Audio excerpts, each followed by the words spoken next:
j'étais toute petite, dès qu'il pleuvait, on ne me retrouvait pas. Et en fait, j'étais dans le jardin en train de jouer avec la boue en train de faire des sculptures. Donc, je crois que déjà toute petite, c'était déjà là.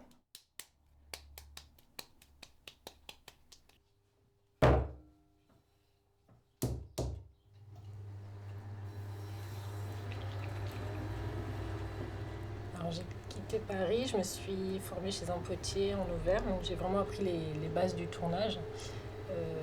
Et sur le moment, je me suis un peu sentie perdue. En fait, c'est un domaine tellement vaste, il y a tellement à apprendre, il y a tellement de gestes techniques. Que c'est pas si évident de trouver son identité.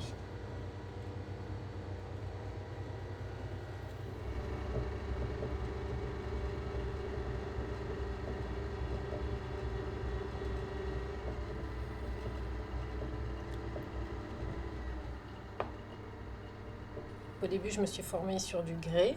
Quand je me suis installée, j'ai commencé avec de la faïence, qui est un petit peu plus facile à travailler. Et je savais que ma terre de prédilection serait la porcelaine, mais j'ai attendu de me sentir un peu solide en tournage, d'avoir déjà des bases un peu installées. Donc j'ai attendu 2-3 ans avant de me lancer en porcelaine. Elle contient la silice qui la rend diaphane, donc elle laisse passer la lumière. Et ça m'émerveille à chaque fois, je trouve ça magique. Elle est très difficile à travailler, elle pardonne rien. Elle a de la déformation, dit qu'elle a de la mémoire en fait. Donc il faut être intransigeant techniquement, mais après cuisson, elle nous le rend bien puisqu'elle est très très solide.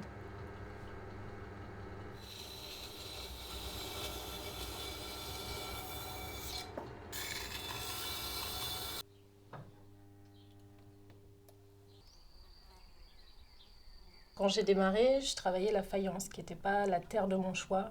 Et je me suis un peu perdue dans les méandres de ce métier. En fait, j'avais énormément d'idées, j'ai fait énormément de tests, je partais un peu dans tous les sens.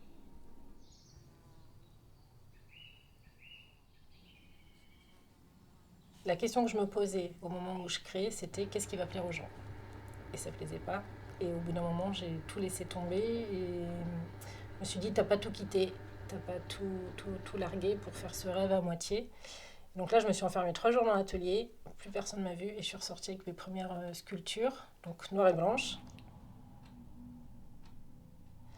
Elles étaient très démoniaques, un peu inquiétantes, un peu agressives et je pensais que ça plairait à personne. Mais en tout cas, moi, je m'étais éclatée et en fait, ça a plu tout de suite.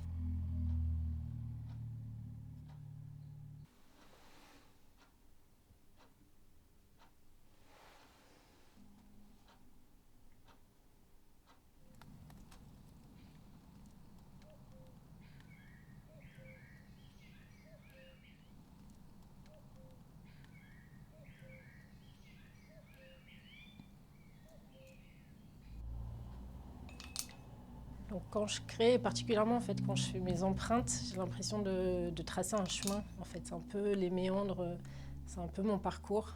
Et c'est comme si je plongeais dans un univers et que, empreinte par empreinte, en fait, j'avançais sur le chemin, sur le bon chemin.